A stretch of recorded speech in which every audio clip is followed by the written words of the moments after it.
So, you want to get better at chess and you're tired of the same generic advice like analyze your games and do puzzles. A ton of puzzles. Yeah, puzzles are super important because they help you spot patterns and get faster at finding tactics. But they're not the only thing that'll level up your game. In this video, I've put together 8 strategies that helped me break 2000 on chess.com, and you can start using them right away to actually improve your play, whether you're just starting out or you've been stuck at the same rating for months. Building an opening repertoire. When you're starting to build an opening repertoire, you don't need to memorize every single line out there. Trying to cram all that info into your head will just mess you up. What I recommend is way simpler and actually works. Just prepare responses to the most common moves your opponent might play and stick to those. Playing the same lines over and over helps you build practical experience because you'll start recognizing familiar positions and know the right plans more naturally. As white, you've got a few options, like 1e3, 1g3, or 1c4, but the most popular openings are 1e4 and 1d4. Usually, 1e4 leads to more open games, while 1d4 tends to create more positional setups. So try to go with an opening that fits your style. Let's say you go with 1e4. At that point, the most common replies from black are e6, e5, d5, c6, and c5. The main idea here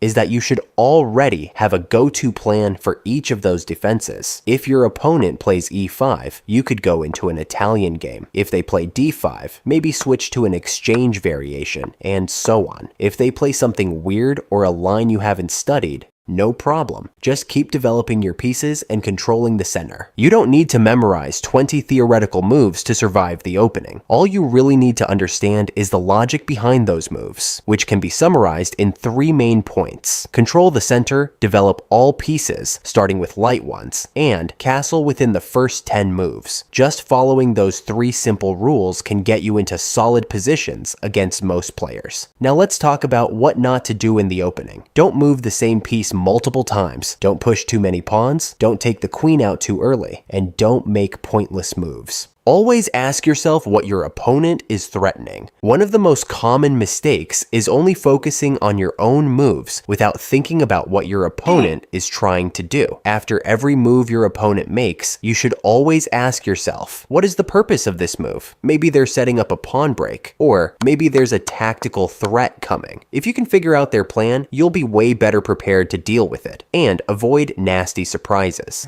So let's say your opponent opens with 1e4. You reply with 1e5. Both of you develop your pieces, and then they suddenly play queen to h5. If you don't stop and ask yourself, why did they bring the queen out so early? You might ignore the threat and you get hit with the scholar's mate.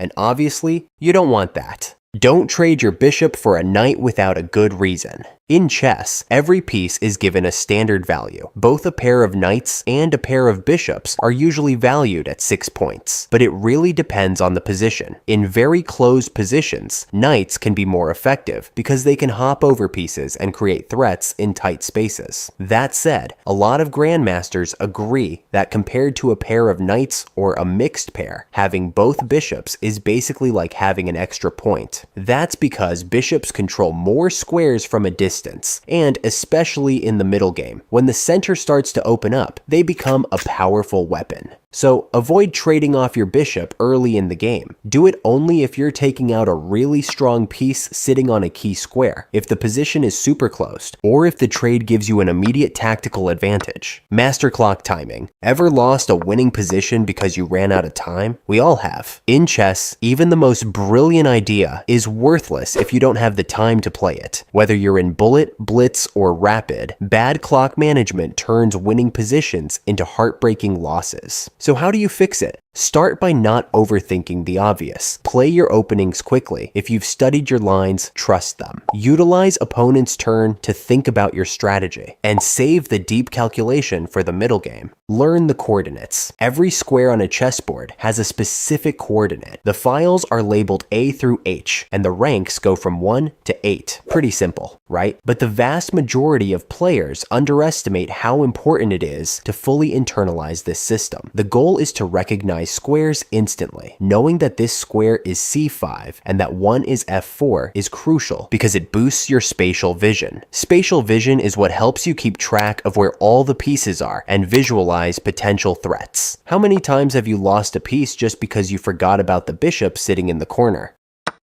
That kind of mistake happens when your spatial skills aren't sharp yet, and your mental map of the board is still incomplete. A simple way to train this is by using the free coordinate trainer on Licious. Just pick one of the two training modes, click Start Training, and you're good to go. Counterattack and don't be passive. Let me give you an example so you can see exactly what I mean. Let's say your opponent tries a lever attack. In this position, the classic response is to play pawn to d5, and after he captures, you play knight to a5, attacking the bishop. But if you want to counterattack, I suggest bishop to c5. Now the best move for your opponent is bishop takes f7, but most players will go for knight takes f7 because they'll be tempted by the fork on the queen and rook, and that's where your attack begins, with bishop takes f2. Now your opponent has a choice, capture or not. If they capture, you play knight takes a4, and suddenly they're in big trouble. They only have 6 legal moves and 4 of them lose instantly. For example, if the king goes to e3, you play queen to h4. If they grab the rook, he practically gets checkmate in a few moves.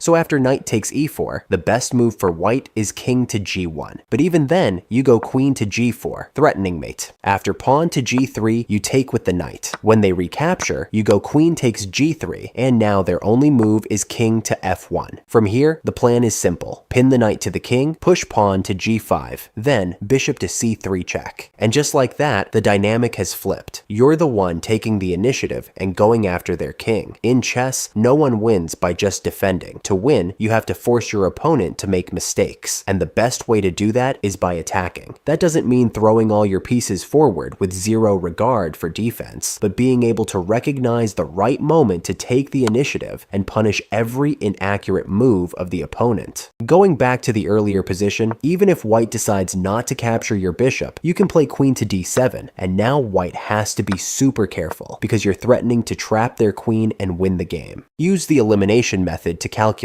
In chess, there are basically 2 essential styles of play. There's the positional style, think Karpov, which is all about long-term strategy, improving your pieces, and controlling key squares. And then there's the tactical style, focused on sharp combinations and forcing moves, more like Mikhail Tal. No matter what your style is, in every game you'll have to calculate, sometimes more, sometimes less. Calculating means visualizing and analyzing a sequence of moves in your head to predict what might happen. To help navigate that complexity, Grandmaster Alexander Kotov, in his book, came up with the concept of candidate moves. Basically, the possible options you consider before you start calculating any variations. But as you can imagine, if you're playing rapid or blitz games, this kind of deep thinking can eat up way too much time, especially if you're considering a bunch of candidate moves. That's why a much more practical method is the elimination approach. If you see that a candidate move is weak, you can eliminate it, focusing only on the stronger moves. That way, you'll simplify your calculation process and save a ton of time. Let's go through step by step how to calculate using this approach. It's white's move, and in this position, the candidate moves you'd be looking at are knight takes on c3, castling, or queen to d5 with check. A good rule of thumb is to always look at checks first. They're the easiest to calculate. Then look at captures. In this case, you've got 3 possible checks, but queen to d5 stands out as the best one because it not only gives check, but also attacks the bishop. Now you just have to figure out how your opponent might respond. He could play king to f8, then you take with check. He plays queen to a7, attacking your pawn. You check again, he plays knight to f6. You take the pawn. He pushes a 6, and so on. Try to calculate at least 4 moves deep, so you can stay a step ahead of your opponent. That's already a solid starting point. I know it might feel tricky at first, but with practice, this whole process will get way faster. Use the 20-40-40 rule. When it comes to getting better at chess, one of the most underrated parts is the middle game and the end game. A great way to structure your study time is by following the 20-40-40 rule. Spend 20% of your time on openings, 40% on the middle game, and 40% on end games. And if you think about it, that totally makes sense. Most games are decided in the middle game or end game. As for the middle game, Some strategies that will help you win are: connect all the pieces so that no one is left isolated. Put your rooks on open files. Try to trade your side pawns for central pawns so you can control the center. If your opponent has an isolated pawn, block it with one of your pieces, preferably with the knight. Don't create weak squares in your position. And if you're ahead, simplify the position by trading pieces. Magnus Carlsen is a master at this. As soon as he takes the advantage, he practically forces you to change. The endgame is the stage of the game that begins when most of the pieces have already disappeared from the board. At that point, the approach changes completely from the opening or mid-game. It's no longer about developing pieces or attacking the king. It's often just about activating the king and promoting a pawn. To play this phase well, it's essential to know some typical patterns, like queen versus pawn, rook endgames, stalemate situations, because recognizing these can dramatically increase your chances of winning. And if you recognize them right away, you'll play with confidence and accuracy. If you want to practice, chess.com has puzzles made specifically to help you improve in this part of the game. Let me know in the comments what your rating goal is, and see you next time.